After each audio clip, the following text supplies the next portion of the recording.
₹12 के इस शेयर ने अपने निवेशकों को 3 साल में बनाया अमीर। जानिए इस मल्टीबैगर स्टॉक की detail. Kilburn engineering limited 382.44 crore रुपए के मार्केट वैल्यू वाली एक स्मॉल कैप कंपनी है जो इंडस्ट्रियल प्रोडक्ट्स को बनाने के कारोबार में है।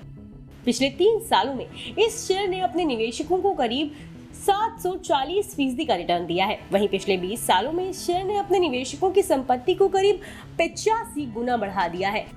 5 मई को किलबर्न इंजीनियरिंग लिमिटेड के शेयर बीएसई पर 0.38% की तेजी के साथ 106.05 रुपए पर बंद हुए। करीब 3 साल पहले किलबर्न इंजीनियरिंग के शेयर बीएसई पर 12.55 रुपए पर कारोबार कर रहे थे, जो अब 106.05 रुपए पर पहुंच गई है।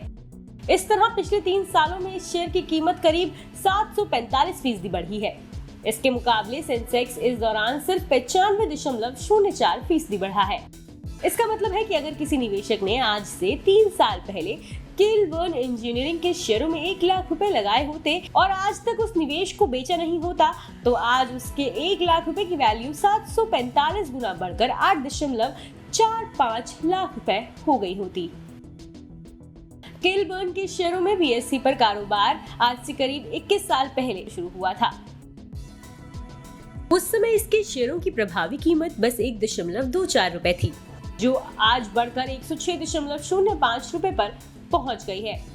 इस तरह पिछले 21 सालों में इस शेयर की कीमत में करीब 8,450% का बम्पर इजाफा हुआ है। इसका मतलब है कि अगर किसी निवेशक ने आज से 21 साल पहले किलबर्न इंजीनियरिंग के शेयरों में 1 लाख रुपए का निवेश किया होता और आज तक उस निवेश को बनाए रखा होता, तो उसके 1 लाख रुपए की वैल्यू 8,450% बढ़कर 85.5 लाख रुपए हो गई होती और वो करोड़पति बनने से बस कुछ ही दूर होता।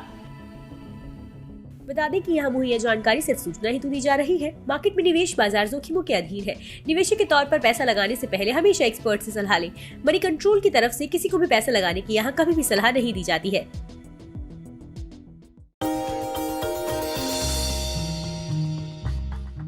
डू यू नो में आज हम बातचीत करने वाले हैं हर घर का चहेता ब्रिटानिया के बारे में। दरअसल ब्रिटानिया आपको आमतौर पे एक बिस्किट कंपनी लगती होगी, लेकिन ब्रिटानिया एक बिस्किट कंपनी ही नहीं है, बल्कि कन्फेक्शनरी कारोबार में एक काफ़ी बड़ी फूड जायंट के तौर पे आप इस कंपनी को देख सकते हैं।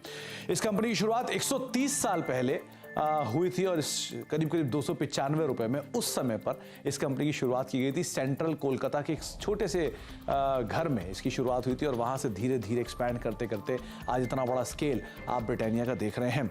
ब्रिटिश बिजनेसमैन ने एक स्मॉल हाउस में इस कंपनी की शुरुआत की थी, जिसको धीरे से या फिर बाद में विद टाइम एक्वायर किया गया था गुप्ता ब्रदर्स की तरफ से और इस कंपनी का नाम बन गया था वीएस ब्रदर्स।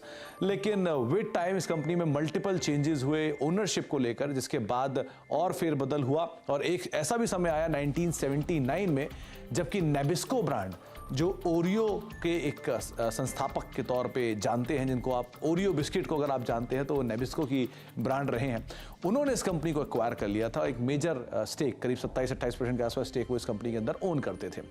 लेकिन जो एग्जिस्टिंग प्रमोटर है वाडिया ग्रुप ने, उन्होंने करीब 1990 में इस कंपनी को एक्वायर किया।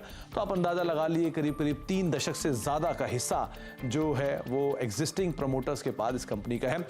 इसके अलावा एक और इंटरेस्टिंग फैक्ट ये भी है कि वर्ल्ड वॉर 2 जब हुआ था तो इस कंपनी को एक ऑफिशियल पार्टनर के तौर पर चुना गया था। जो ये कंपनी जो सैनिक थे उनको फूड बिस्किट्स प्रोवाइड कराती थी, जो कि उनके आगे के लिए कामकाज करते थे। तो एक बड़ा इंटरेस्टिंग फैक्ट ये भी है कि आर्मी को भी ये कंपनी सप्लाई करती थी वर्ल्ड वॉर 2 के अंदर।